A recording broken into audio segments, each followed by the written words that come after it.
ನಮಸ್ಕಾರ, ಎಲ್ಲರಿಗೂ ನನ್ನ ಚಾನಲ್ಗೆ ಸ್ವಾಗತ. ಇವತ್ತು ನಾನು ಕಳಲೆ ಸಾರು ಮಾಡ್ತಾ ಇದ್ದೇನೆ. ಇದು ಸಾಮಾನ್ಯವಾಗಿ ಮಳೆಗಾಲದಲ್ಲಿ ಸಿಗುವಂಥದ್ದು. ಕಳಲೆ ಸಿಪ್ಪೆಯನ್ನು ಈ ರೀತಿಯಾಗಿ ಬಿಡಿಸ್ಕೊಳ್ತಾ ಬರಬೇಕು. ಕೊನೆಯದಾಗಿ ನಮಗೆ ಎಳೆಯದಾದ ಒಂದು ದಿಂಡು ಸಿಗುತ್ತದೆ. ಅದನ್ನು ನಾವು ಈ ರೀತಿಯಲ್ಲಾದರೂ ಕಟ್ ಮಾಡ್ಕೊಳ್ಬೋದು.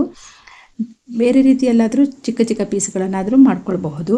ಇದನ್ನು 2-3 ದಿನ ನೀರಿನಲ್ಲಿ ನೆನೆಸಿಡಬೇಕು. ಯಾಕೆ ಅಂದರೆ ವಿಷಕಾರಿ ಅಂಶ ಹೋಗಿ ತಿನ್ನಲು ಯೋಗ್ಯವಾಗಿರುತ್ತದೆ ಅಂತ. ಕಳಲೆ ಸಾರು ಮಾಡುವ ಮುಂಚಿನ ದಿನವೇ ಎಲ್ಲ ಕಾಳುಗಳನ್ನು ಸ್ವಲ್ಪವಾಗಿ ನೆನೆಸಿಟ್ಕೊಳ್ಬೇಕು.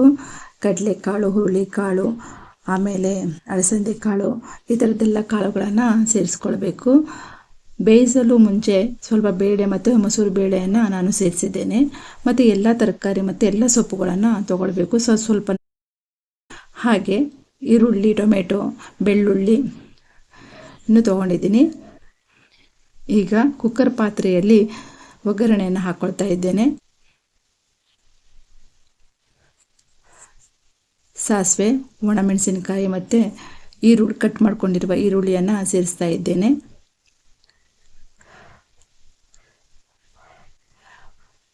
ಒಗ್ಗರಣೆ ಫ್ರೈ ಆದಮೇಲೆ ಅದಕ್ಕೆ ಕಟ್ ಮಾಡ್ಕೊಂಡಿರುವ ಕಳಲೆಯನ್ನು ಸೇರಿಸ್ತಾ ಇದ್ದೇನೆ.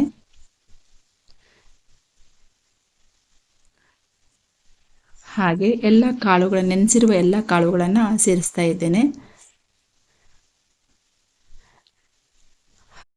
ಹಸಿಯಾದ ಅವರೆಕಾಯಿ ಮತ್ತು ಹಸಿಯಾದ ಅಲಸಂದೆ ಕಾಳನ್ನು ನಾನು ಸೇರಿಸ್ತಾ ಇದ್ದೇನೆ.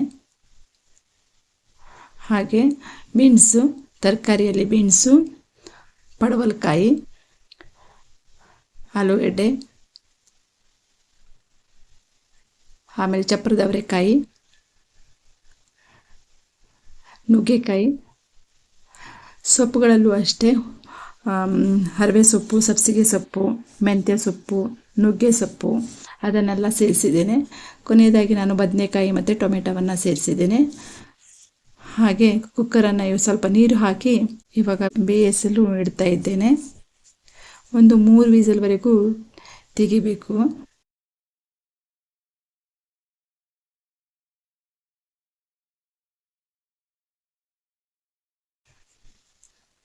ಇವಾಗ ಬೆಂದಾಗಿದೆ. ಇವಾಗ ಇದಕ್ಕೆ ರುಚಿಗೆ ತಕ್ಕಷ್ಟು ಉಪ್ಪನ್ನು ಸೇರಿಸಿ ಇವಾಗ ಮಿಕ್ಸ್ ಮಾಡೋಣ.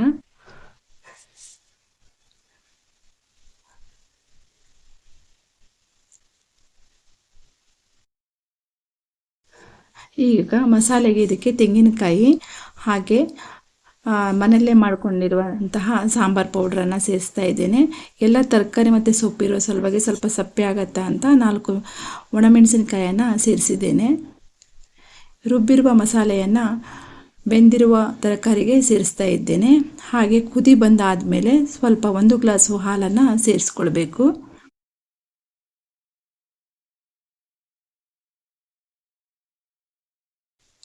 ಇವಾಗ ಒಂದು ಸಾಂಪ್ರದಾಯಿಕ ಶೈಲಿಯ ಒಗ್ಗರಣೆಯನ್ನು ತೋರಿಸ್ತಾ ಇದ್ದೇನೆ. ಇದಕ್ಕೆ ಒಂದು ಕಲ್ಲನ್ನು ಗ್ಯಾಸ್ ಒಲೆಯಲ್ಲಿ ಬಿಸಿ ಮಾಡಲಿಕ್ಕೆ ಇಡಬೇಕು. ಒಂದು ತೆಂಗಿನಕಾಯಿ ಗರಟೆಯಲ್ಲಿ ಜಜ್ಜಿರುವ ಬೆಳ್ಳುಳ್ಳಿಯನ್ನು ಹಾಕ್ಕೊಳ್ಬೇಕು. ಮತ್ತು ಬಿಸಿಯಾಗಿರುವ ಕಲ್ಲನ್ನು ಅದರ ಮೇಲೆ ಇಟ್ಟು ಕೊಬ್ಬರಿ ಎಣ್ಣೆಯನ್ನು ಅಥವಾ ತಿನ್ನುವ ಎಣ್ಣೆಯನ್ನು ಹಾಕ್ಕೊಳ್ಬೇಕು. ಇವಾಗ ಚೆನ್ನಾಗಿ ಹೊಗೆ ಬರುತ್ತೆ. ಮುಚ್ಚಿ ಸ್ವಲ್ಪ ಹಾಗೇ ಆ ಸಾರು ಜೊತೆ ಹಾಕ್ಕೊಳ್ಬೇಕು. ಕುದಿತಾ ಇರುವ ಸಾರಿಗೆ ಹಾಕ್ಕೊಳ್ಬೇಕು. ಹಾಕಿ ಮುಚ್ಚಿಡಬೇಕು ಸ್ವಲ್ಪ ಹೊತ್ತು. ಒಳ್ಳೆ ಫ್ಲೇವರ್ ಇರುತ್ತೆ. ಇದಕ್ಕೆ ಡಿಫ್ರೆಂಟಾಗಿ ಫ್ಲೇವರ್ ಬರುತ್ತೆ ಇದಕ್ಕೆ.